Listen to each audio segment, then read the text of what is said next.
second or two to come on. Make sure. There we go. All right. So, give the people a few moments when you sit down by you. All right. Yeah. Doing them at the couch. Right. Exactly. So I can. All right. I'm on the other side, but I'm gonna give everybody a few moments to come on. I'm gonna share it. I'm not sure if you have Facebook or not, but we can share it. Okay. I'm gonna share it on the other page while people are coming on. I'm gonna go ahead and get started. Ma'am? Oh no, ma'am, I'm good. I'm okay, Grandma.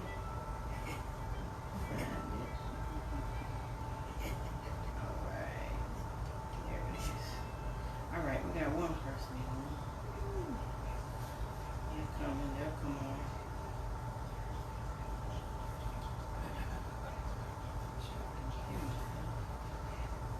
Alright, fam, y'all. Facebook family. I think we're good. I think everybody can hear me. Yep. All right. So, thank you all so much for coming in. I'm giving just a few more minutes, and then we're going to get started. I'm going to share it with a few people, so those of you that are on, you can go ahead and share it as well. I'll give you about 30 seconds.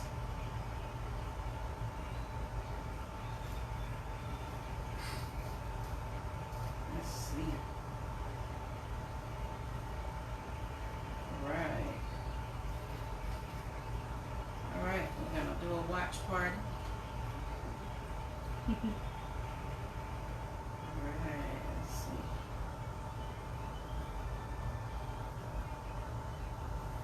Alright. So, again, thank you all. I'm dropping stuff already. Thank you all for tuning in again tonight to the My Favorite Girl Facebook Live. And I am totally excited about our guest that's here with me on tonight. And like I said earlier, go ahead, share it if you are a caregiver or know someone who's caregiving for someone with Alzheimer's or another form of dementia. Please go ahead and share it with them and invite them to come on. We're going to have a very good conversation tonight. I have my guest here from the Alzheimer's Project. If you saw the flyer, then you know who she is, but I'll introduce her. But before we get into that, I do want to say thank you again to each and every one of you that gave towards the Alzheimer's Association Tallahassee Walk to End All. Y'all know that is that's my other organization that I work closely with. And last weekend was the Alzheimer's Walk, and Facebook family, those that I text, what have you. You all came through big time, and I say thank you. As of today, we were able to submit $740, and we're still going, so we'll be giving until the end of December. So you still have an opportunity. If you did not get to give, you still have the opportunity until the end of December. The total goal that we had was $1,500. So I know that we are well capable of reaching that goal. So you can give, whether it's $5, $10, $20, $500, whatever it is you want to give, we will definitely take it. All right, so thank you all so very much for that. And for those of you who were not able to make the walk, but you shared the post and you got the word out, thank you as well. Every bit of it helped, and because of that, we were able to become champions. And I told y'all, it's not just a my thing, it is a we thing. Everybody that helped, we became champions. And so, as I stated in my thank you Facebook post, when that time comes and when there is a cure that is found for Alzheimer's, we can all look back and say we had a part in that, because we partnered together to give and to help continue the research for Alzheimer's. So thank you all so much for that. I want to say hello to you, Dre and Brenda. Hey, cuz, how you doing? Dwayne, thank you all for joining us. Y'all share the post. Again, the Alzheimer's Project, that's what we're dealing with tonight. So we're going to go ahead and get into our conversation. And if you saw the flyer, then you know who my guest is for tonight. And I'm going to allow her. Her name is Laura Kelly. And she is the Rural Outreach Case Manager for the Tallahassee Alzheimer's Project. So Laura, tell us a little bit about yourself. Let them know who you are, what you do. Okay, thank you.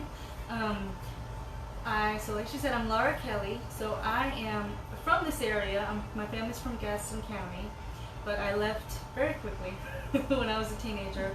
I spent several years in the military. Oh, wow. I know. Well, 9 years. That wasn't for me, so I came back home and went back to school to be a social worker.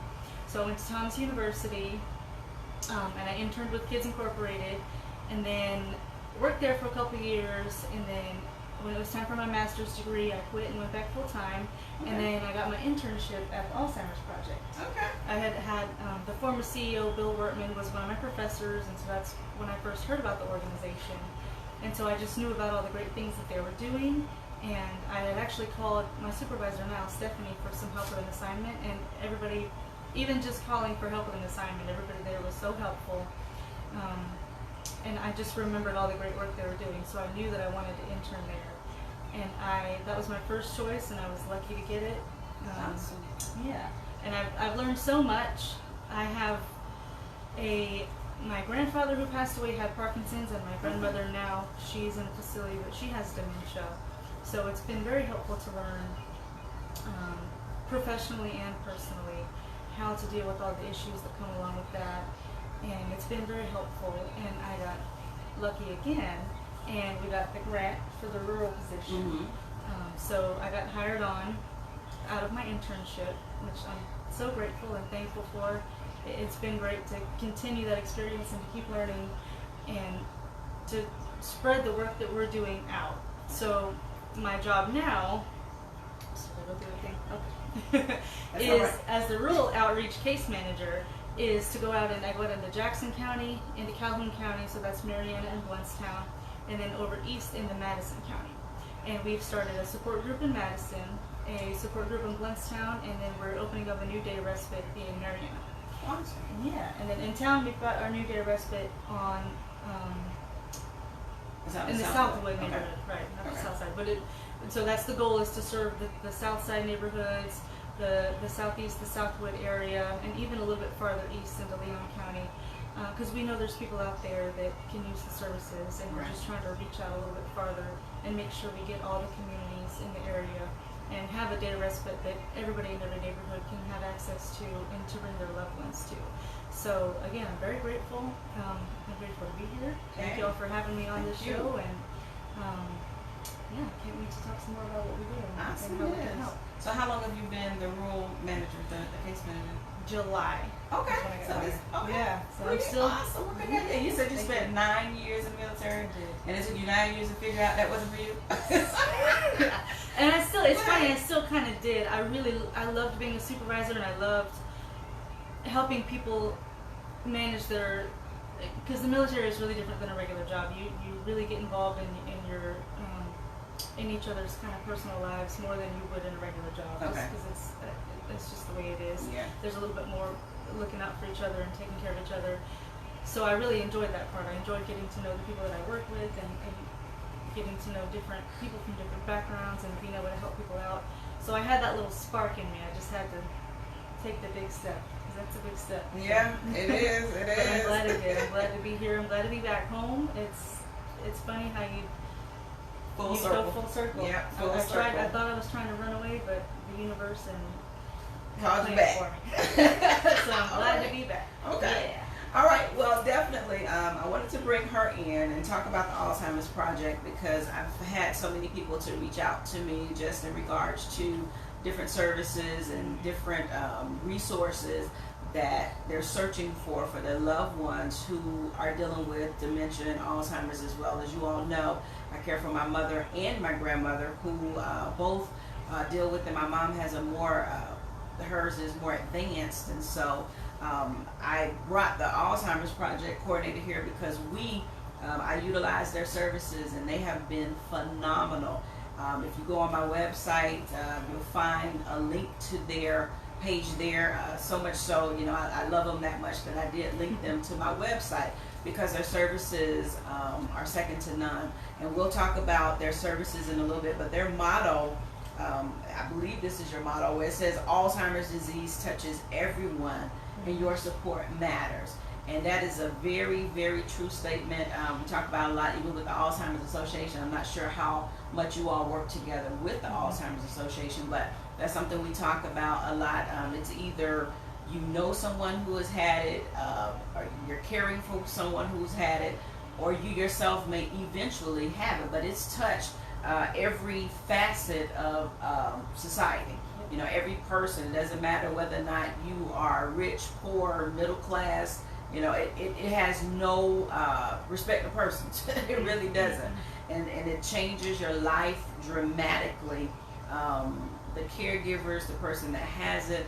And so the Alzheimer's Project and what they do, their services that they provide, and they are a nonprofit.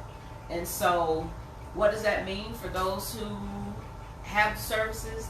They're free of charge. Yep. They are absolutely free. There's no cost, and I'm happy to hear that even outside of Leon County, that they're expanding out to the surrounding counties. So Jefferson and Liberty, and some of those counties can take on. I'm hoping that somewhere further down, I know I have some other friends, Central Florida, that area, who are looking for services as well. So it will be good to branch out. But we're happy for the services here. So I know that, and we'll talk about them, and I did write it down, so if y'all see me flipping cards, that's because I don't want to forget anything. And that's perfectly okay. We just want to be able to get you the information. And while I'm on that, if you have any questions, please feel free, put them in the comments. I see some different people that are on, so put them in the comments if you have any questions, and Laura would be glad to help you. If we don't have the answer to them, I promise you we'll get them back to you. We'll put the information as well on the link a little bit later where you can reach out. She'll give you her information, but definitely this is something worthwhile if you're in this situation and you want other resources, because they're great. So some of the services, and we're going to talk about that. I'll tell you about the ones that I take part in. Okay, so we initially started out with the Lifesaver program. Project Lifesaver. Project Lifesaver. And with Project Lifesaver, and Laura can tell you a little bit more than I can, but what it is, they have the monitor, right? The brace. And so that's the brace where it almost looks like an ankle bracelet if you get locked up. Yeah. Pretty much the same thing. Yeah. So it's a little bit smaller. It's not pretty, but no, it's not pretty at all. But hey, it serves its purpose. And so with that, what happens is when your loved one gets to a stage where they start that wandering, because it happens more often than not with those that have dementia, Alzheimer's, and we'll talk about that in another segment. But Alzheimer's is actually a form of dementia. There's several different types of dementia, and so don't ask me because I'm not 100% sure what type my mom has. All I know is that it has progressed, and so I know it's not Parkinson's, but the other one I'm not really sure. But at any rate, my mom had gotten to a place where she started to wander. She would walk out. Initially, she was able to stay home by herself. She would still forget different things, but she could still stay here. But then it got to a point where I would drop her off, because for a year, before I moved over here, for a year, I would come by, pick her up, take her to my house. She would spend the night, then we would get up the next morning, drop my daughter off, bring her back home. Didn't have a lunch break for like a year. I came over, brought her lunch every day, because I worked right down the street at FSU. And so I would I did that for a year, and then it got to a point. I got a call one day from my sister saying that somebody told her she had walked out, and I'm like, no, she didn't go anywhere. I just went by there for lunch. But come to find out, she did. No. And thankfully, the neighbor across the street happened to see her both times, and after the second, because I had to work, and so at that point we didn't have a choice about it. But after the second time, I was like, no, because what I didn't share, a lot of people may not know, my mom's father actually walked away back in 1979. He went missing from 1979 up until 1991. 1991, I think they found his remains in a ditch up Monticello. And so, from Tallahassee? Yeah, right here in Tallahassee. Oh, and unfortunately, it appears to be genetic with our family. Right now, my mom, 2 of her sisters, a brother, they all are dealing with it. And so actually both of the sisters are at a more advanced state. And so anyway, back to this. With the project, I ended up contacting them because my aunt actually had the Project Lifesaver, so she had to monitor. And so that's how I found out about it. And so we contacted you all, and within a matter of weeks, my mom had a monitor. Now it was funny, and I always laugh about it because my sister actually took her to get the monitor it was about 10:30, 10:45. So I get here about 12:30 for lunch, and the monitor was gone. So I'm like, what in the world? Well, she had taken it off that time and had a towel, and she had put the monitor on the towel. So it's like, okay, that didn't work. Because we tried to do it, you could put it on the wrist, but it didn't work on the wrist. And so then we ended up taking her back, and we put it on her ankle. And so that lasted on her ankle for a little while, and then she took it off. She cut it off one time. Well, actually, let me go backwards. After we put it back on the wrist, we couldn't find it for about a month and a half. We searched, we dug in the trash, we did it all because we could not find it. Well, come to find out, she had taken it and hung it up on the switch right up under this lamp. Oh my goodness. and we never would have thought about it. So it's like, what in the world? And of course she didn't. But it was, right, she had no idea. She didn't want it on, so it didn't matter. But, that program, it was very helpful because, of course, we didn't call trying to find it out of the trash or wherever. But with that, for a lot of people, I think I shared about 2 weeks ago, there was a lady here that was missing with dementia. And, I'm sure her family would have benefited from that because what happens, and you can correct me if I'm wrong, but with the monitor, if they wander and you can't find them, the sheriff's department are able to track them. As long as they have that device on their leg, the sheriff department will be able to find them. And so they offer that free of charge through the Alzheimer's Project. So if your loved one is in that position, where they are in that wandering state, and you're concerned about that, and that could be of service, you can contact them for that. And is there a waiting list still? No. Okay. As far as I know, there's not a waiting list for that right now. Every once in a while, we try to keep a few of the devices in stock. They are expensive on our part, on the sheriff department's part. So we don't keep too many of them. But right now, as far as I know, we've got a couple in the office. Okay. So the sheriff department provides those to you all. They do. I'm not sure about the funding of it all. I know that if it gets damaged or lost, sometimes people will have to reimburse for it, but that's only that's why we didn't call, because they told us like $250. So we were like, no, we're gonna find this. It's gonna be the last resort, but But and we have to do an assessment, which it takes depending on how long and just how the process goes. It can 30 minutes to an hour just to make sure that it's a good fit. The person can't be in a facility, obviously. Those they're in charge of. They have other measures for that. For people in a facility, they can't be driving anymore.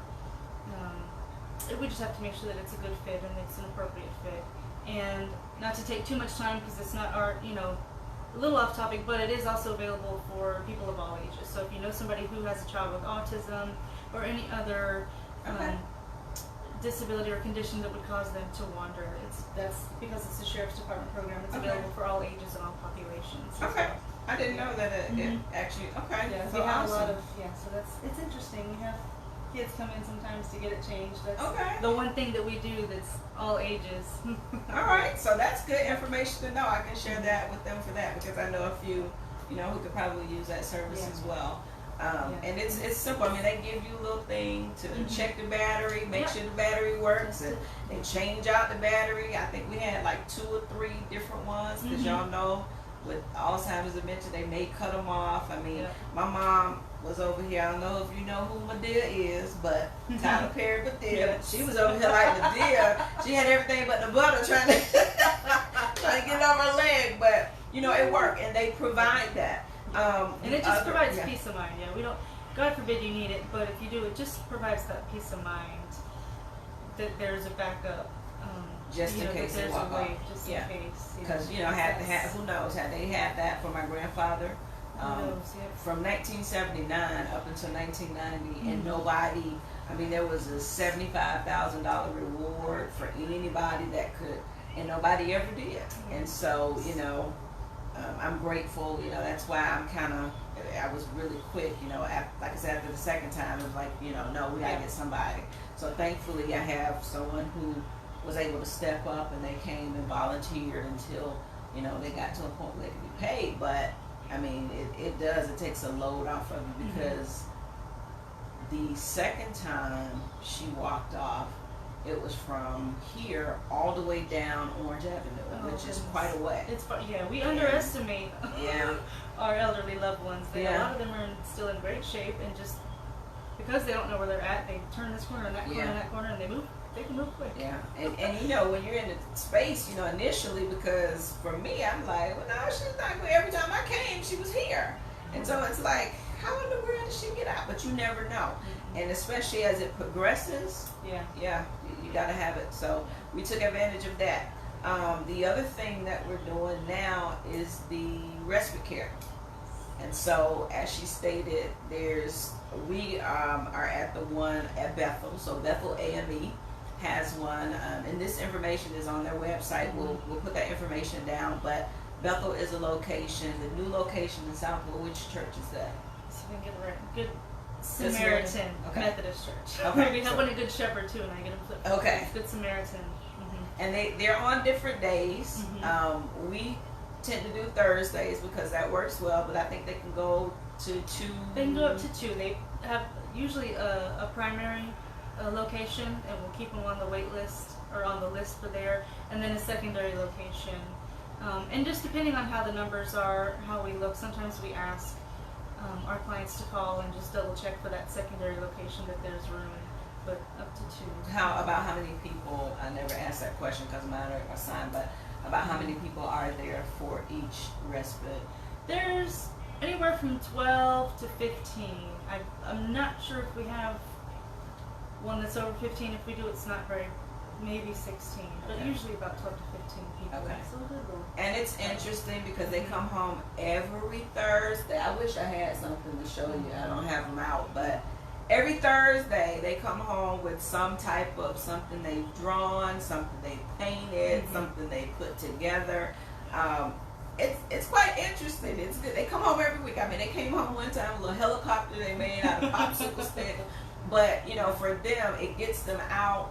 It gets them active, and they're with other, other persons who also have dementia. So they're not, it's not like they're around others. So, and then the staff that are there, they're volunteer staff, but they're trained in how to deal with that population.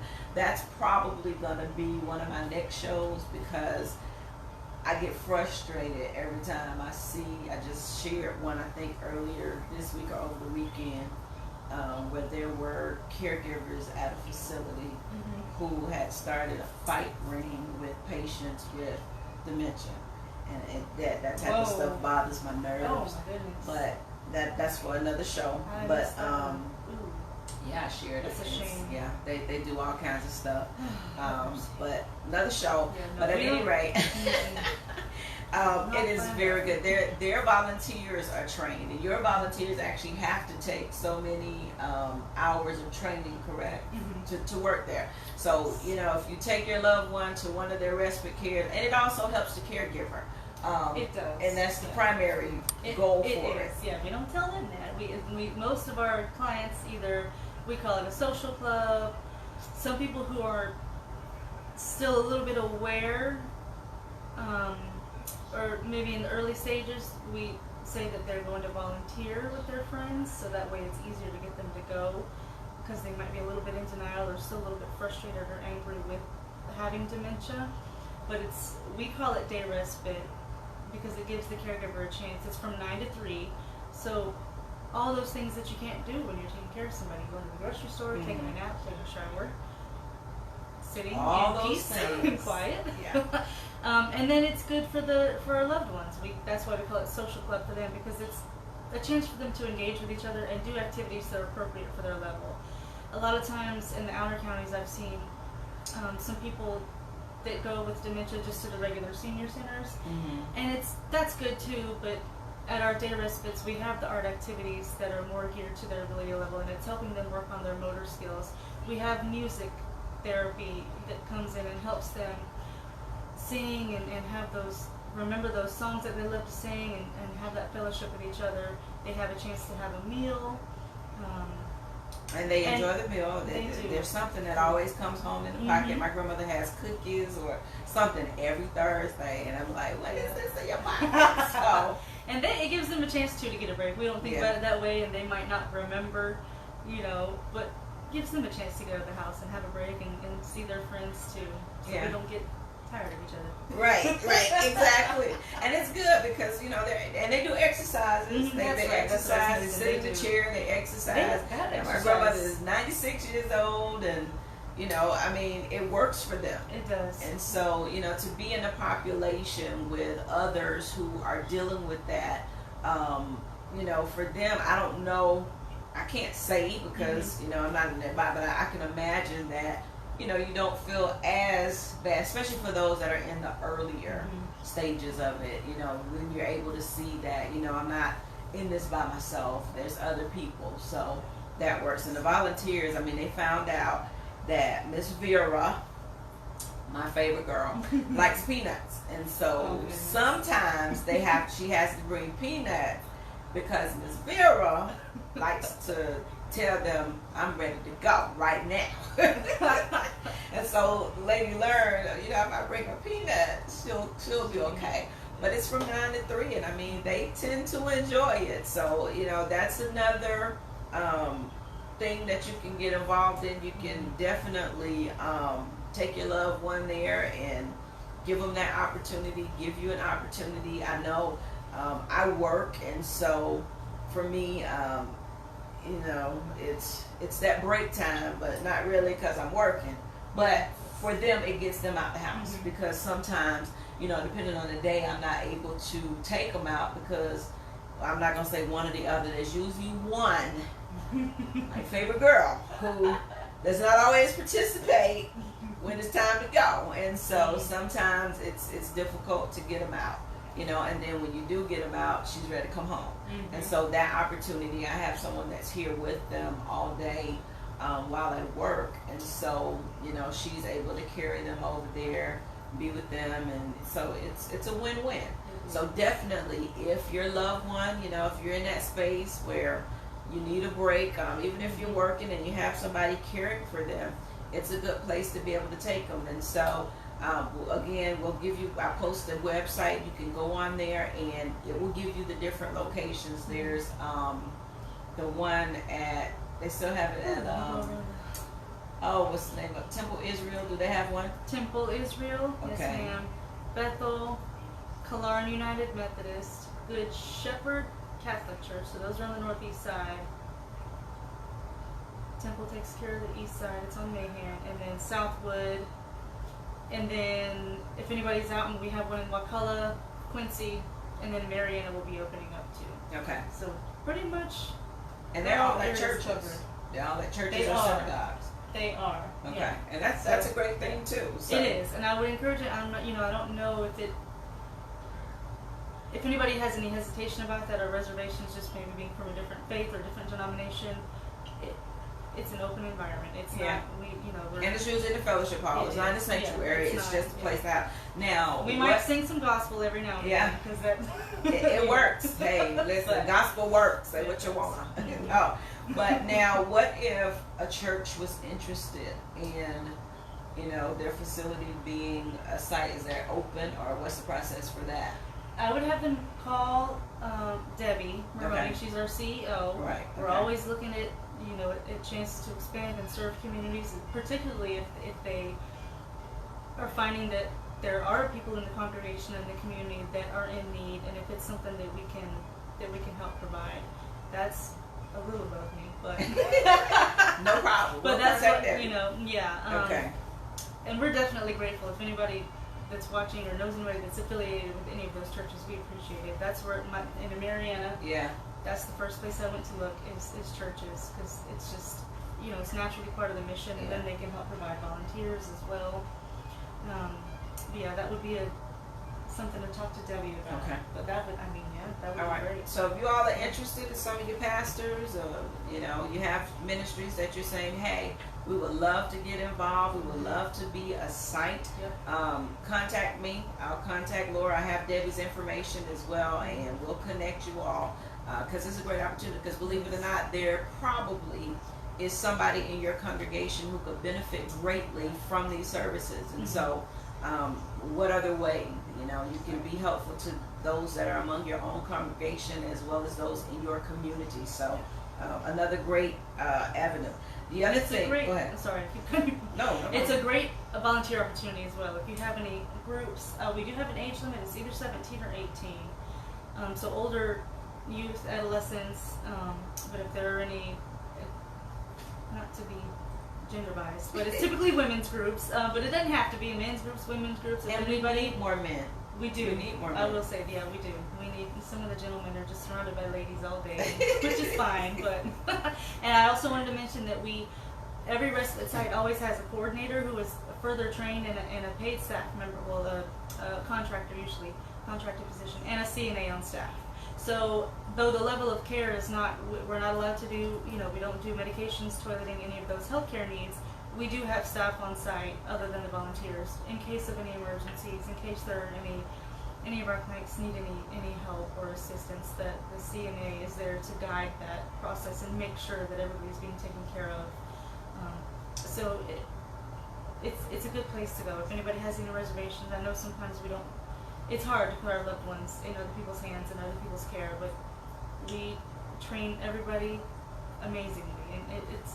And trust me, if mine go, they are safe. Trust and believe. Mm-hmm. But that's good. That's good information, because especially with a lot of them being older, that may be some reservations. So there is healthcare professionals there on site that can, if anything happens, they can call the doctor. They have your contact information. All of that, so definitely take advantage of it.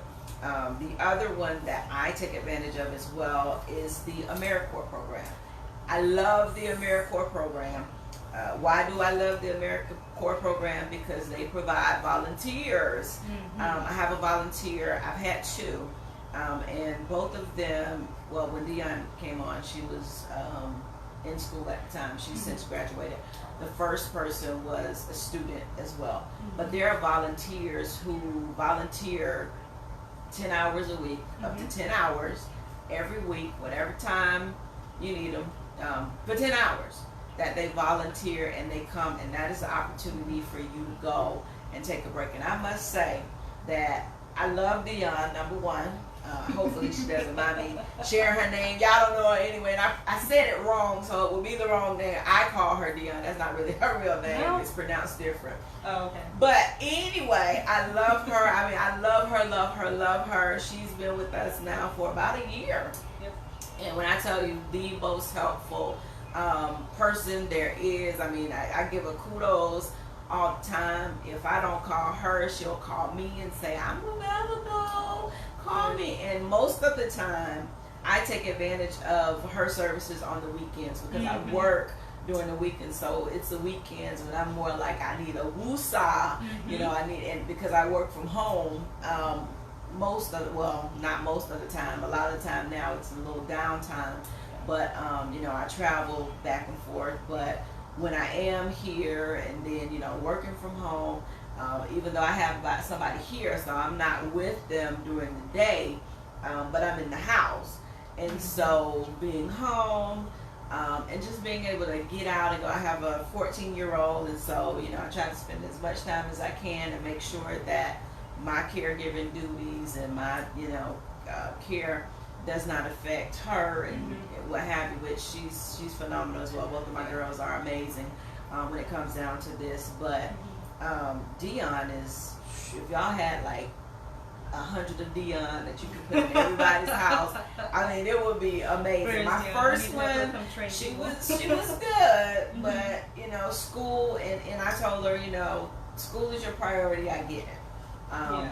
She wasn't as good. She was good, but not as good. But you know, and we get it. You know, they're students. But I mean, Dion is phenomenal. But that program, like I said, they volunteer, so. And it's free. Again, you know, these are volunteer services. So their volunteers are trained. I think you all you're getting ready to start. We're getting ready. We actually still have plenty of AmeriCorps opportunity available if anybody wants to volunteer. That's also a great chance. And there's training. There's an initial training, and then we do a quarterly training as well for AmeriCorps. So we're constantly getting the education and training that we need. I do AmeriCorps. It's a way for me to carry on that service from being in the military, because AmeriCorps is for people who have a military affiliation. We also have Relief, which is basically the same, you know, you have an in-home volunteer, but that's for people that one's income-based. But AmeriCorps is just and there's a small stipend every month. It's not a lot, but it's something. And tell them about it, because that might move. Yeah, it's $125. So again, not a lot, but you get to help this family, and you really, typically the way it works is we would match you with the family, and you stay with that family for your whole year. So you really get to know them, get to know the person that you're caring for, because that's very important to have routine, to have, you know, the same. It would be incredibly frightening. It's already frightening because they don't, you know, the lady that I help she's still getting to know me. Sometimes she remembers me, sometimes she doesn't. So it's important to have that continuity and have the same face show up. And to be able to give that extra chance for the caregiver to go out and do what they need to do. Even if they need to go to the park and sit, or go in their room and take a nap, that's up to them on what they do. But also at the end of that year, and it is a commitment, and I understand it's a big commitment, but it's a great opportunity. And it's a great opportunity to serve your community. It is a federal program, so in the bigger picture, you're helping serve your country in a different way. And at the end of that year, there is an education award. I think it's $1,300. Is it 13 it's or 16? Either between 13 and 16. Okay. It might be closer to 16. Okay. Towards your federal, your student loans. And if you don't have student loans, you can transfer it to a child for sure. I'm not sure if it goes up a generation, but either way. So you are compensated for your time, and again, it is a big commitment, but it's so important. It's a great way to serve the community and to serve the family, and to be able to give back and help share that sense of community that I think we need to start building again. That's absolutely correct. There's something that's so missing, and it's hard. I know that a lot of us. I mean, that's the way we were raised. My mom told me that, you know, the previous generations, people stayed at home and took turns, but that doesn't work now. No. We have to be each other's family and support each other. Yep. We have to, and so we're glad to do that. So on both ends, if anybody wants to help out with that mission and that goal that we have to be a volunteer, or if you can use the service, please reach out. We have great volunteers, and again, extensively trained, so you can trust that your loved one is safe. And they have background checks. So before they come in your home, there is a background check. I am very particular about who comes into my home. And so, you know, especially if I'm going to leave my loved Yes. ones here and I'm going to be gone any amount of time, I need to know that you're not a thief. I need to know that you're not a robber. No. Yeah. All of that, yeah, we did all. You know, yeah. so they do have extensive background checks, and I mean, Dion has become family for us. I mean, she loves my grandmother, my mom, like they're she, you know, happens to be an only child, and so it's like we're family. She's tied to us by the hip now, and so you know, I was happy to find out that she's renewing, and so she's going to stay on. I think, well, hopefully she told you all that, and she doesn't change her mind. But it is phenomenal. So listen, these are this is why I brought Laura on, because I want you all to know and to understand what these services are. There's no cost to you. It's enough. The cost that you pay is being there. Being a caregiver, the time and the energy that you put into caring for your loved one, that is the payment for that. And I appreciate the Alzheimer's Project, because the other side of this coin is caregivers are those who, outside of the family, those that come in, they're not inexpensive. It's expensive. No. It is very expensive. Take it from somebody who knows.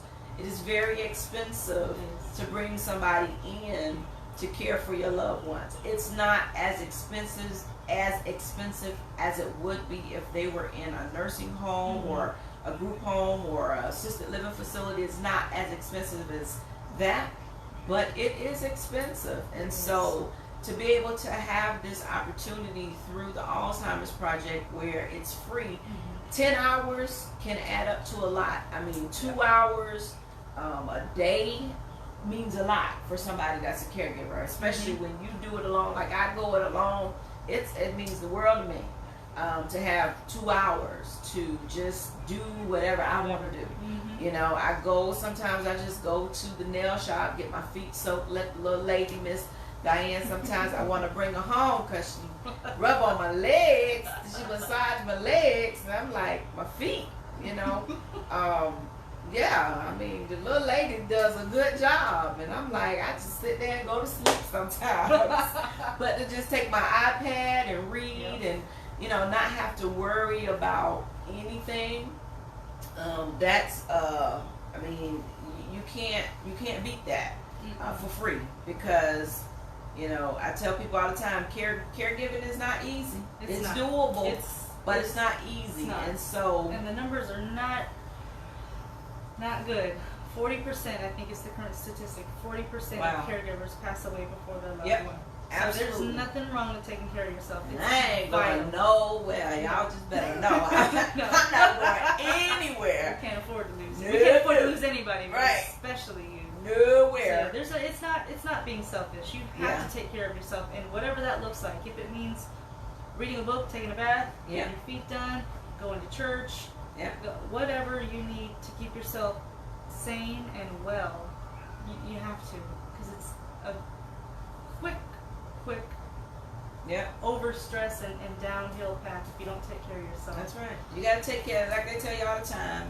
I just got on a plane for the first time again 2 weeks ago in about 20 years. And oh, really? Yes, in about 20 years. And I was a little nervous. I love to fly, but I got my pat down. I was like, first time in 20 years, and I got a full pat down. Yes, from the rooter to the tutor. Shenanigans. So I was like, oh, this is the highlight of my whole day. They rubbed some little stuff in my hand and made me wait there, but like, it was I think fun. there's something in my shoulder. Yeah, like, you know, the only disappointment for me at the time, I was like, it wasn't the dudes. Let's stop. I know. Sometimes I want to tell them, it'll be fine. I'm really having no problem. Right. So that was on the way going, and then on the way coming back, I said, well, you know what? I'll put my slides on, so I don't have to take my shoes off. So I put my slides in the bin, and so I could get through the belt. And they lost my shoes. Somehow they fell out of the little bin. So I'm standing there like, where are my shoes? So the guy's like, we don't understand. I'm like, no, I had shoes on. So it was funny. Did you get them back? I did. They had fallen off, and so they found them up on the little thing. Okay. So it was, But, you know, I mean, they tell you on the flight, put your mask on first before you can help someone else. Even if it's your child, you got to put your mask on and make sure you can breathe before you help somebody else to breathe. And so That's what this is all about. Yep. They are helping you as a caregiver to breathe. And so if you need that service, again, I'll do the other areas, Jefferson, Liberty, all that. Do they have that particular program, or is it just well, the thing specific? is, because we rely on volunteers, that is the obstacle to that. Is it's very rare to find volunteers out in those areas. So if we don't have anybody that can drive to Quincy, we can't help the caregivers that live in Quincy. Okay. So again, if you know anybody that lives in a rural area that wants to help out, or wouldn't mind the drive, it's worth it. I drive a little ways to east of town, but it's only 20 minutes. And for those of us that have lived in a big city, yeah, that's small nothing. distance. It's nothing. I'm from the big old small city of Lake Wells, so Tallahassee is big, but it is. And so volunteers. It's a great opportunity for students. If you're a college student, I think that's the great majority sometimes of your population, because you're talking about a student who you can take 2 hours out of your day. It's 10 hours total. So even if you do it on the weekends, you can say, hey, the weekend I'll go over and spend some time with Miss Vera or whatever. 4 hours on the Sunday, 4 hours on the Saturday, 2 hours on, and you're talking about you get an extra $125 every month to do that. Plus, at the end of your year contract, because student loans add up. Let me tell you, I got some right now that I wish would go away. Ooh, bless them. But, you can't beat it. You cannot beat that at all. And for those that like to give back, it's a great opportunity. If you don't have to be in college. If you say, hey, I would love to do that. That's something I would love to do. Then let us know. You can come in on this page. We're going to give you Laura's information at the end, but contact them. It's a great, they need it. And trust me, you all, from somebody that is a caregiver, it's much needed. It is so much needed. Our older generation, they're living longer. That's why we have a heavy population of those with dementia and Alzheimer's and what have you, because they're living a lot longer. We appreciate life. We thank God for life, but at the same time, with that comes the different conditions where we need that assistance. And I always tell people, you do what you would want people to do for you. Exactly. Because it'll be your turn. Yeah, it will be. And you'll need your family. Will need that help. So. And it's growing. It's just the population, especially in Florida, that's just booming and growing. Yeah. So I would further add on to that. If anybody is in school or knows anybody in school that has any interest at all in working with the elderly population, push them in that direction. We're going to be at a shortage of professionals on top of volunteers and caregivers. Yeah. So yeah, but I will put this I will add this caveat to it. From a caregiver standpoint, from a child standpoint, make sure that if you volunteer, it is really something you want to do. Right. Because this population, you have to have patience beyond what you think you can have. Yeah, this is not something just to put, not for nothing, it's good on your resume, but this is not something to do just to have a line on your resume or to help you get into school.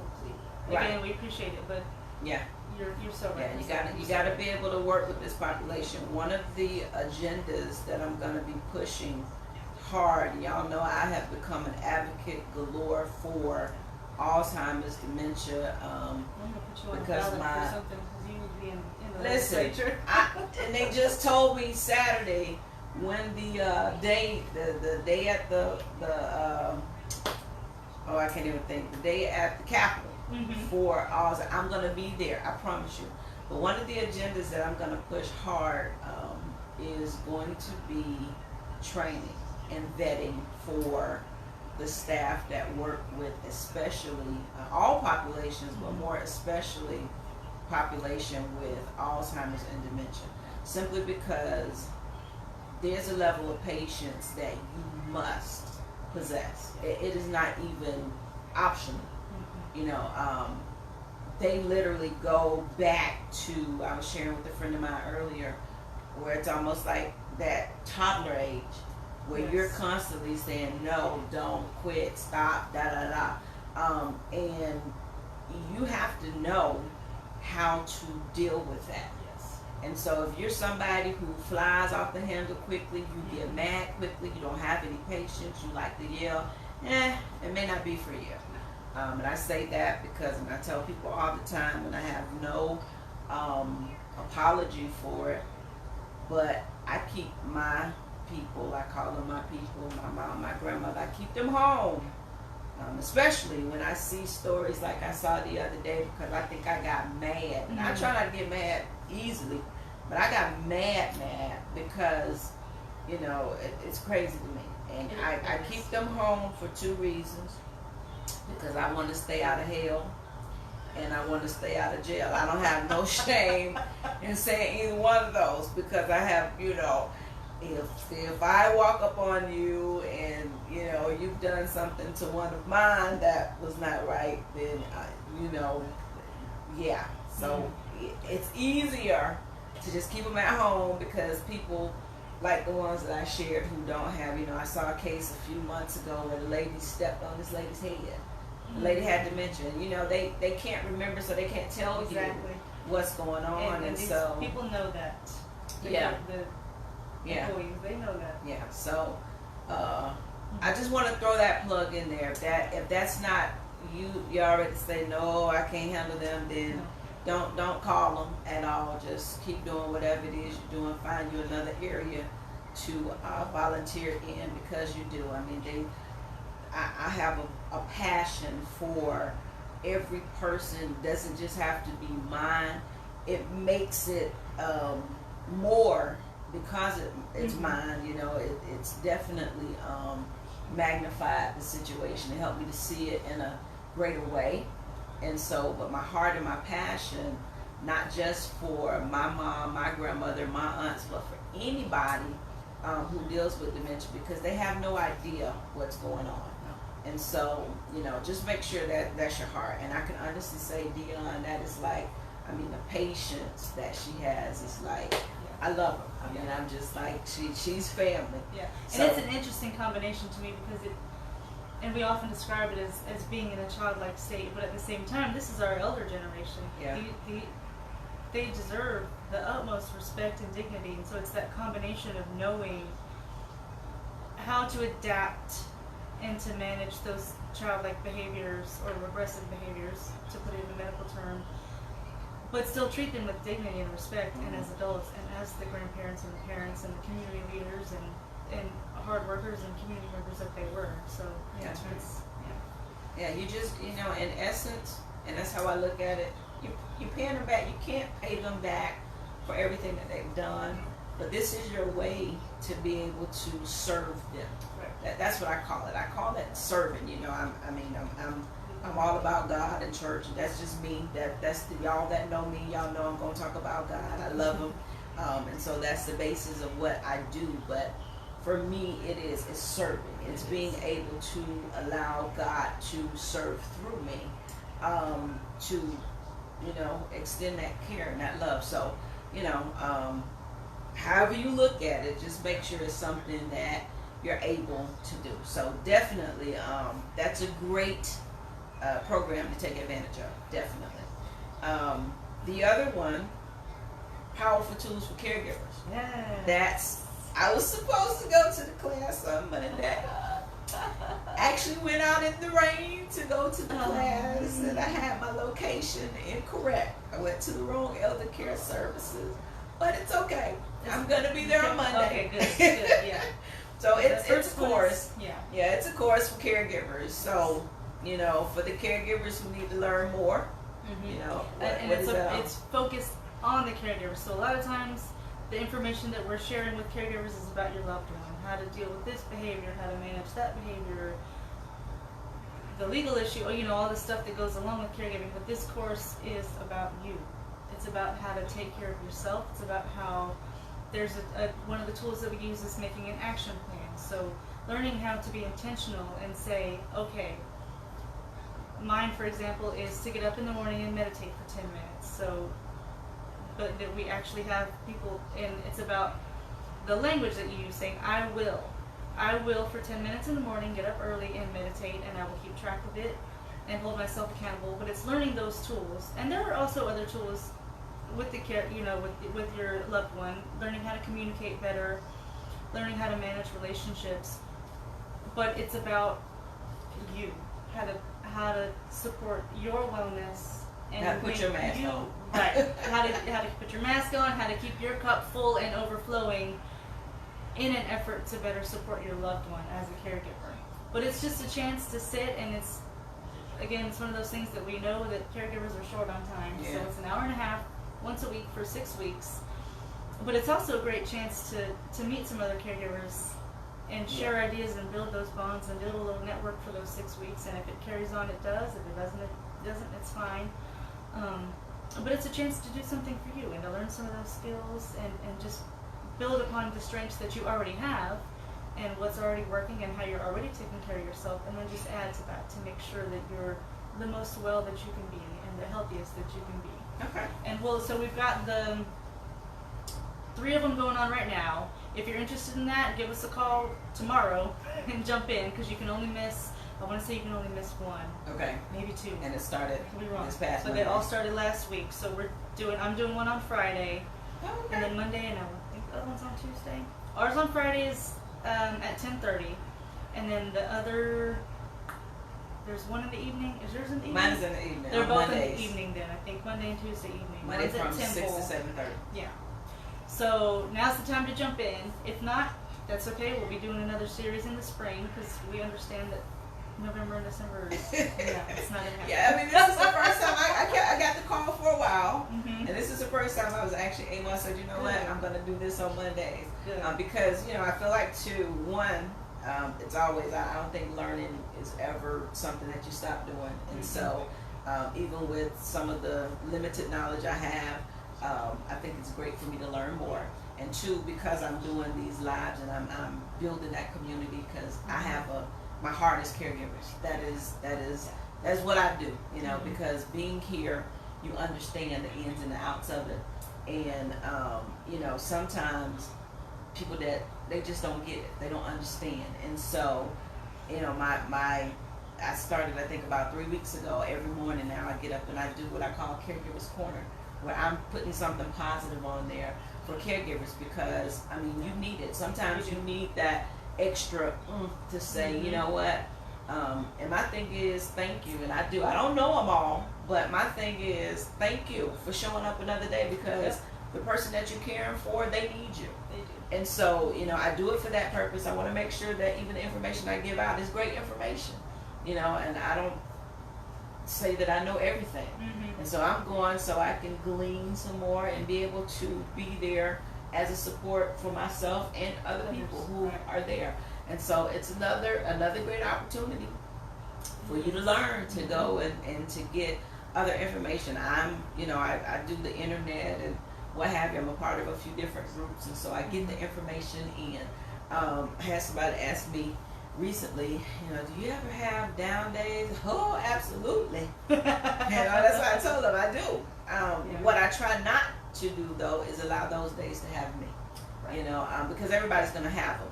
And so it's all about what you do with them when they come. I mean, but I have days I want to pull the covers over my head and do all of that. But, my faith in God, it keeps me strong. It keeps me grounded. And so, with that, I'm able to push a little bit further. And so, but absolutely, I think everybody has those days. And so, and you have to find that balance of acknowledging that and finding a release, a healthy way to release that. We don't ever want to hold anything in or pretend that it's not happening. I like journal you said, so much. That's a good I one. journal. That's a real good one. I started it, a little while ago. I journal. A lot of times, that's me and God. I journal. I talk to Him. I go and buy composition notebooks by the bulk. So she's going to write a book for us too. Is that Actually, I am. I'm in the process. And so, I'm in the process really of writing that book, getting it out. And so, because it's just, for me, I just have that passion and compassion. Because, you take it from somebody who is in it, and you realize that there are some things that you wish people would do. And so my thing is, from that, I'm like, if I'm here and I wish this, how many other people? Yeah. And so my thing is, I do it for them. Matter of fact, while I'm talking about that, this is off just a little bit, but I believe I'm going to do it Friday. We'll see. I'll at least put it out Friday. But at least once a month, just one time a month, starting off until God blesses us and we can do some other things greater, and that's going to happen as well. But at least once a month, personally, myself, from myself and my favorite girls in Alzheimer, I'm giving away something once a month to a caregiver. Ooh. Every month, whether it's movie passes, whether it's whatever, something that you can go and just relax, go and just have some you time, whether it's dinner for 2 or 1, we'll see, whatever my pockets can afford, you know, a pedicure, a manicure, whatever. So, you know, I'm going to start it probably this Friday. That's amazing. So, and I just want to do it just because, you know, I want our caregivers to have that break. You know, I want them to be able to just say, you know what, I can take a moment. You know. And you're right, that's another part of it that those of us who are in the community and know, but a lot of people might not have the money for that. Exactly. It's financially tough. It's being a caregiver is straining and stressful in every aspect of your life. Yep. So that's financially amazing. it is something. And I'm not sitting here saying that I have all the money, because I don't. But my thing is $10-20, you know, I cannot eat out. You know, I mean, I gotta eat, but I cannot eat out, or I cannot do something in order to bless somebody else, because, you know, we're at different places. And so, you know, I'll talk about this later, but I started my t-shirt line for caregivers. I got my shirt on, but I started my t-shirt line. So a part of the proceeds from this is gonna go to help me to fund that, because, you know, whether it's dinner, whether it's, you know, I'm looking to partner with some community organizations and businesses to be able to, whether it's a massage. I mean, they matter of fact, I need to do that Saturday. I have one that my child bought me almost a year ago. I probably need to call tomorrow and make I think that's what I do Saturday, is go get my massage. But yeah, something. So I'm saying that to say t-shirts. Yes, it is on my website. Yep, I have it online. So right now I have this one. It says, you can't really, well, you can, well, they can say, it says, caregiver, I was graced for this. All right, that came from the scripture, 2 Corinthians 12:9, where it talks about God's grace being sufficient enough for us. And so this is my top seller right now. The other one is called Caregiver, and then it's love wrapped up in a matter of choice. And that's just a term that or a quote rather, that I coined just from what I do, because it takes love and it is a choice. It is. You You're choose to wake up every day and you wake up every day and choose to do it again. Sometimes every hour. Yep. Sometimes every 5 minutes. But it's a choice, and so from some of the proceeds from that, that's what I'm looking to do. Hopefully, like I said, this weekend, I want to be able to choose somebody that I can say, hey, you know, and it doesn't, let me put this out there, it doesn't have to just be someone that's dealing with Alzheimer's and dementia. That's my journey. But there's some who are caregivers for those with various illnesses and diseases who they too need a break. And so that's what this is all about. There's no, you know, initially I was looking at, but a caregiver is a caregiver, right? And that's the bottom line. And so I spoke with you, I believe, as well as Debbie. I'm hoping that through my conversations at some point, we're going to have some type of a course scheduled for youth, you know, for children who are also caregivers. Some of them are caregivers not by choice. Some of them are like mine, where they're in the home and they're seeing what's going on. And so they too, but that's for another time as well. We're in conversation about that, but you know, I want to be able to do that, because I think it's important. That is, that's amazing, and I think we either forget that it's stressful for them, or don't really think about it that way. But because a lot of times I find that young people are a little bit more, I don't know what it is, but they're good at it. Yeah, they're they're more resilient naturally. They too. haven't been. I don't even know how to say what I'm trying to say. They haven't. Life hasn't gotten to them as much, typically, as it has to us, and they just have that youth and the energy to do it. But it's and they find stressful. joy in it. I know They mine do. anyway. You know, Yeah. I mean, and you know, remarkably so Yeah. at 14, where you know a lot of teenagers have attitude and they don't want to do their regular things, let alone helping you. phone. Exactly. But I can honestly say mine. I have a 14-year-old, my 21-year-old, 21, 22. 21. She just turned 22.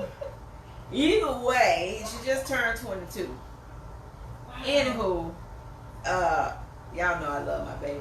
Like the days, yeah. I talked to her. I'm surprised she hadn't called me yet. But at any rate, she's not here. She's in Orlando, but even before she left and when she comes, I mean, they're great. You know, my daughter that's here with me, I don't have to, a lot of times I don't even have to ask. She's doing it. Oh, wow. You know, but for her, you know, I know that there's still that level of trying to understand and process what's really going on, especially with this population, with the Alzheimer's and dementia. Mm-hmm. So I just think that, you know, for those children, they need that opportunity because, you know, we don't always get it. And so as adults, if we don't, can you imagine the confusion when you're trying to figure out, well, how come grandma or grandpa they don't know who I am? And so, yeah, we're going to be talking about that. So y'all stay tuned. I'm going to keep going. I think now the other thing, and I haven't taken part in this, but you have the support groups. We do. We have support groups throughout I don't want to say there's one every week, but just about. There's some that are once a month and some that are twice a month. We have one at St. Paul's, I know. I just started one, Bluntstown, Madison, Temple, Port St. Joe, Wakulla. I believe we have one in Quincy as well. I'm blanking out on the other ones in town. But they're on the website. Call us. They're on the website. Yeah, Or okay. call us. That's another great opportunity to meet with people who are going through the same thing you are, but different things at the same time. And it's a great opportunity for that emotional support and social support, and also practical tips. A lot of times people will have conversations about behaviors or situations, and they'll be able to offer practical advice and give it, well, try this worked for me. Well, this didn't work, don't do that, or some, like, which lawyers are good to use. Tips about medications that did or didn't work, which doctor's offices, facilities, all the different things that go on. Because caregivers are really y'all are the experts. Y'all are the ones doing this day in and day out, and we're here to support. And sure, we have the education, but man, it's no replacement for Being being right there in the that fire. caregiver. Yeah. Like the book says, the 36-hour day. So it's just a great opportunity. Even if you can't come every single meeting, every once in a while, that's good too. Because it is a time commitment as well. They're typically about an hour and a half. Support groups, and if you find that you just don't have the time to get out, we also do counseling. We can do it. We can meet in the office or do over the phone. We've got social workers who can offer that support as well, and again, free of charge. Yeah. So if you just find that you're having a hard time managing or dealing with it and just need that extra little support, we're there for that as well. So yeah, please. And please trust reach out. me, counseling is expensive too. Yes. You know, I do it for therapeutic reasons. Mm-hmm. You know, and there's nothing wrong. Let me help y'all. I'm gonna keep saying it. I had to, you know, my own thing, but there's nothing wrong with going to counseling. It doesn't mean that there's something wrong with you. Okay, I do it once a month. Mm-hmm. Well, I haven't gone this month, but you know, I'm good. And I walked in and I told the lady, listen, I'm good. Mm-hmm. Like, I'm not depressed. I'm not sad. I'm none of that. I have this, and this. They're all major. And so my thing is, I'm doing it for maintenance per adventure.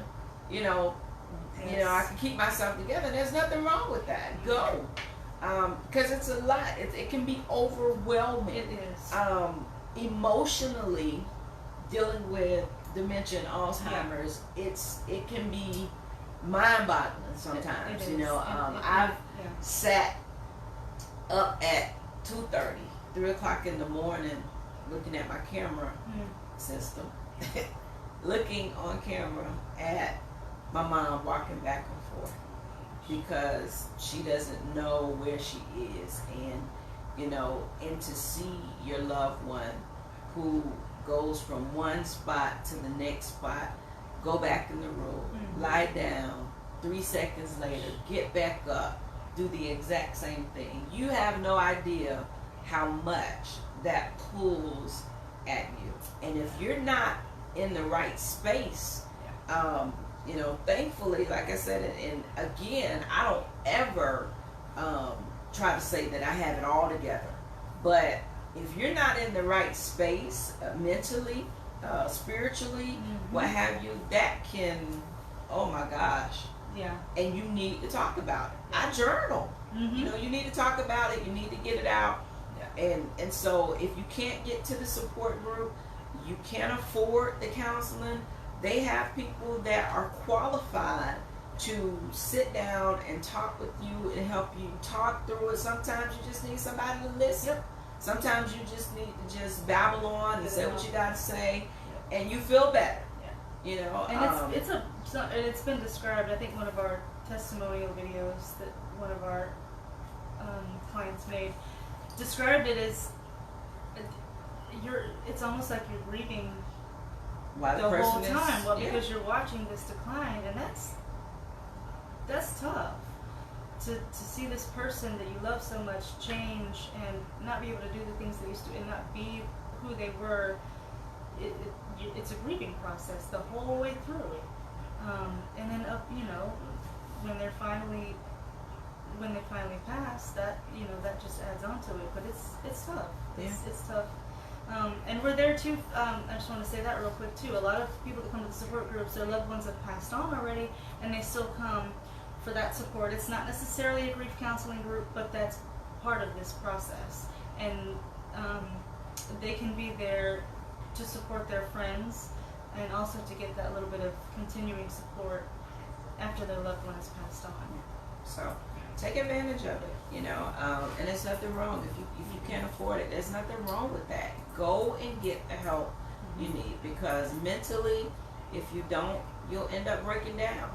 And then you won't be any good at all for the person that you're caring for, because, you have so much on you that you're carrying, and if you, can't take that burden to the Lord in prayer, and sometimes even in taking the burden to the Lord in prayer, you still got to go talk to Dr. So-and-so over there as well. That's what God put them there for. Yep, that's all.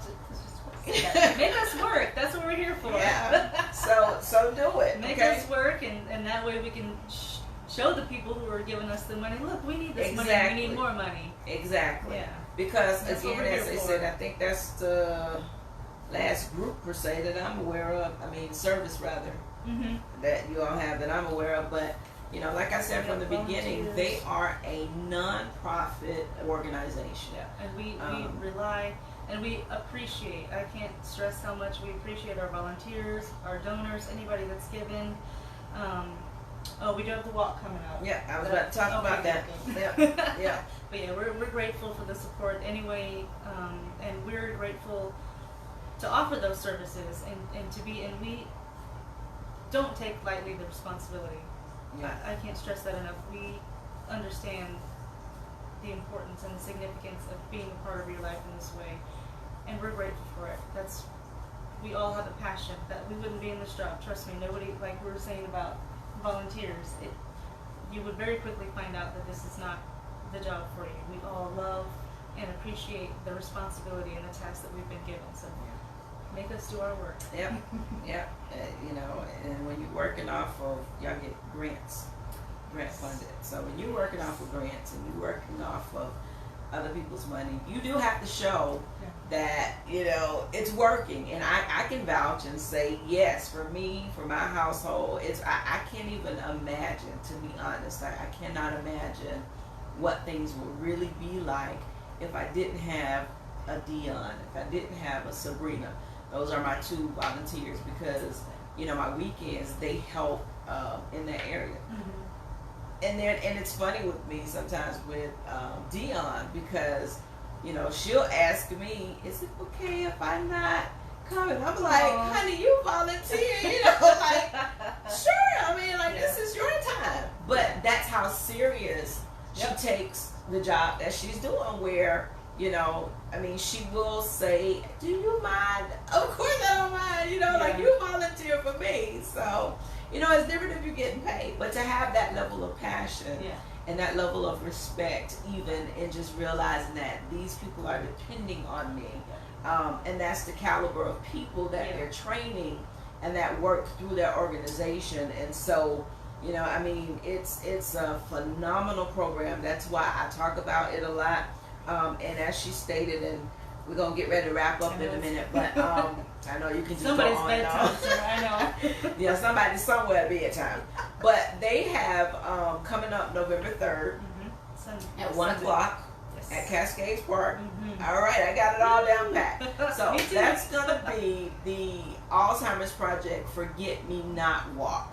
Okay, that has nothing to do with the Alzheimer's Association, Tallahassee Walk to End Alzheimer's. They're two different organizations, and they happen to be two different organizations that I'm very passionate about, that I love both of them. I'm connected with both of them, and I support both of them. And we do too. So, it's just a matter of mission and services. The association is more focused on prevention and cure, and we're focused on caregiver support and services. So no love lost. We appreciate each other very much. And that's why I'm connected to both, for the services and for the caregiver side. So they have a Forget Me Not Walk. And I didn't write down all the information about the Forget Me Not Walk, but it is an opportunity as well for you to come out, for you to walk, for you to give. I believe you can also have a team there as well. You can have a team. So I'm going to give it to you for you to tell us about the walk. You can go online and start a team, and we appreciate any donation. You don't have to be a big donor sponsor. If you're blessed, then certainly. Bless them. But anything, and even if it's nothing, you can still sign up to do a walk, so that way you can come out and support our caregivers, and especially if you've had a loved one, it's a great way to just publicly show our support and remember the loved ones who are going through this right now and who have passed on. Just like the name says, the Forget Me Not Walk. Because unfortunately it is a population that often is forgotten about and put in. Not for nothing, there's some great facilities, but that's not always necessarily what their wishes were. It just happens that way sometimes. So we don't ever want to forget. We don't ever want to forget the lives that they led and the way that they gifted us and blessed us. So it's just our way to carry that on and pass on their legacy, and to show the community who we are and why what we do is so important, and to put the highlight on our wonderful caregivers and their loved ones. So you come out and walk. It's just a mile, and it's a walk. It's not a 5K. It's not a race. We're just there to have a good time and share with each other. And then the golf tournament is the day after. Right. So if there's any golfers, that one, I think that one is more of a sponsorship I think it's situation. Like $250 or something like that. If you're paying to play golf, it's a way to give back. It's a way to give back. And there will be an opportunity to get a T-shirt at the walk if you want to get a T-shirt, so that we can help us spread the word. And there's going to be a food truck. I know for sure the Mac Shack food truck's going to be there. Bouncy house, face painting. So it's going to be fun. Family event. And it's Cascades Park. I mean, I love Cascades. Yeah. And I'll be there. I plan on being there. Hopefully. I have some shirts available as well. Good. Some shirts, and hopefully from by that time I have my mugs done. And so I have a few things that, and it's, let me get into this. I'm not going to take away from the walk, but definitely I want to get this, but the inspiration behind, and it's called, my t-shirt line is called the My Favorite Girl Inspiring Caregivers Tees. And the whole mission and the whole goal behind it is that I want the caregivers to be inspired, to keep doing what they're doing. That is my motto with it. Keep doing, keep going, keep loving, keep caring. That's actually the next shirt as well. But that's a great way. Even because sometimes that's all it takes. You have a bad morning, be in a bad mood, and if you see that coffee cup with your quote on there, exactly, put your T-shirt on and look in the mirror and remind yourself. Yep, that this is why I do what I do, and so that is the whole purpose of the Caregivers line. I want the caregivers, when they, like she said, when they pick up the cup, I want them to be reminded of why they're doing it, and I wanted to give them that inspiration to keep showing up. Know that you're awesome. Know that as a caregiver, you are amazing.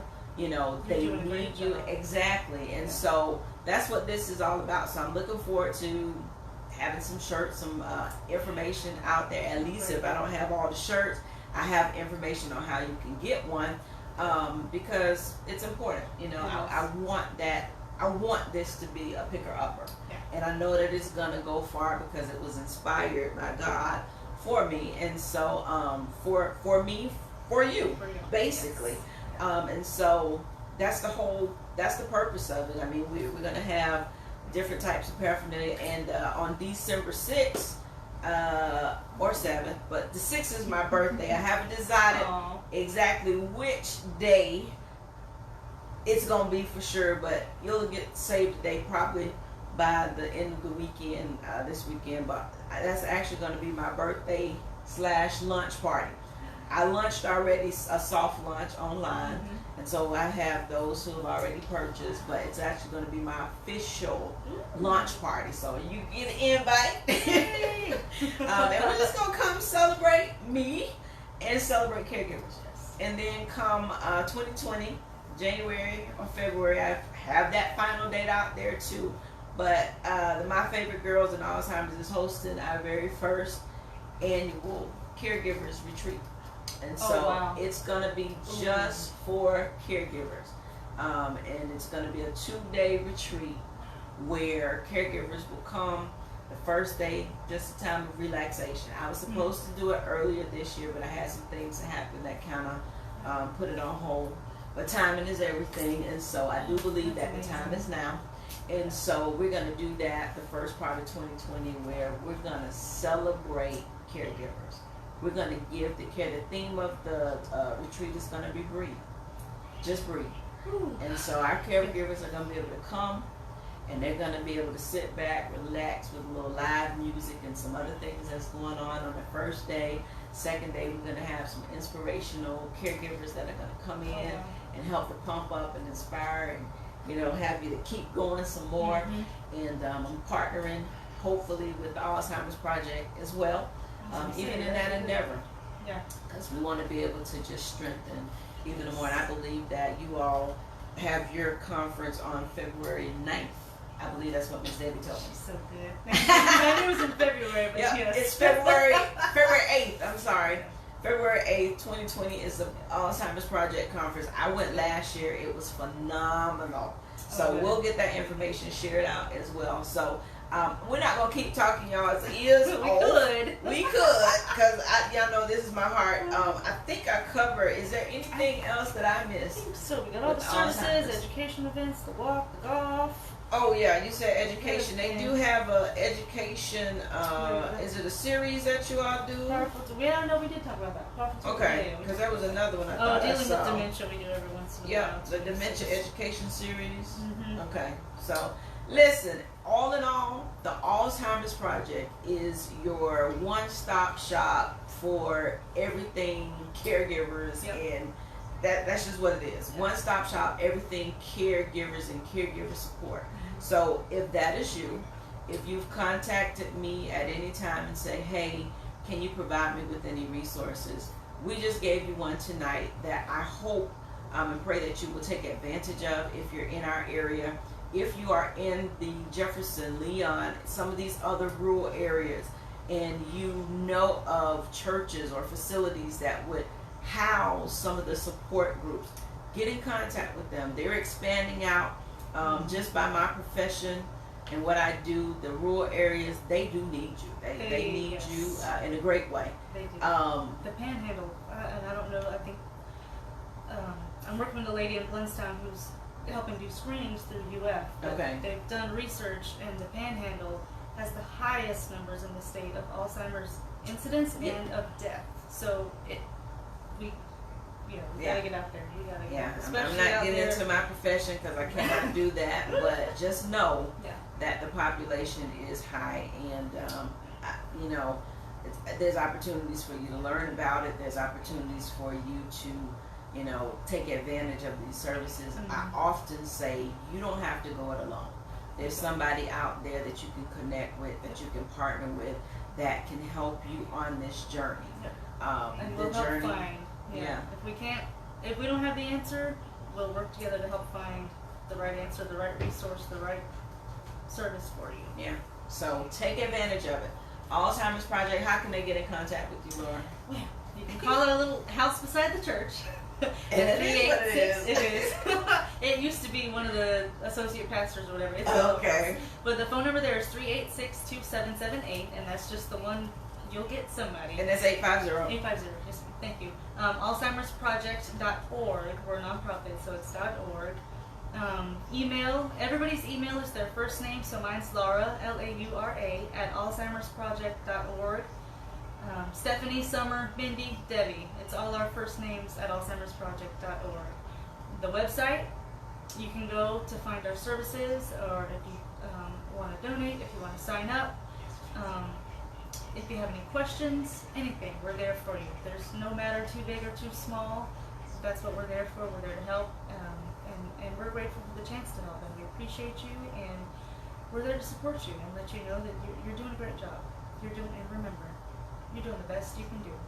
And we're just there to support you and help you do the best you can do and get better tomorrow. So, all right. Yeah, give us a call. Reach out if there's anything we can help. Call. I'm going to post all that information after the fact. I'll go in and I'll put it on the Facebook, so you all will have it. Yeah. You can also go to my website, which is Priscilla, PRISCILLAJ, JEAN-LOUIS.com. That's my whole name. So you can, and it's like that because I have different things that I do. But at any rate, if you go on there, go to My Favorite Girl. That's the link. I have my graphic design, my favorite girl, so all of that is on there.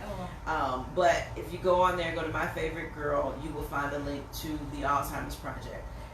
And so take advantage of it. I cannot stress it enough. Contact me, contact Laura, however we can be of assistance to you. I'm not a professional, I'm a paraprofessional, but I am becoming a professional.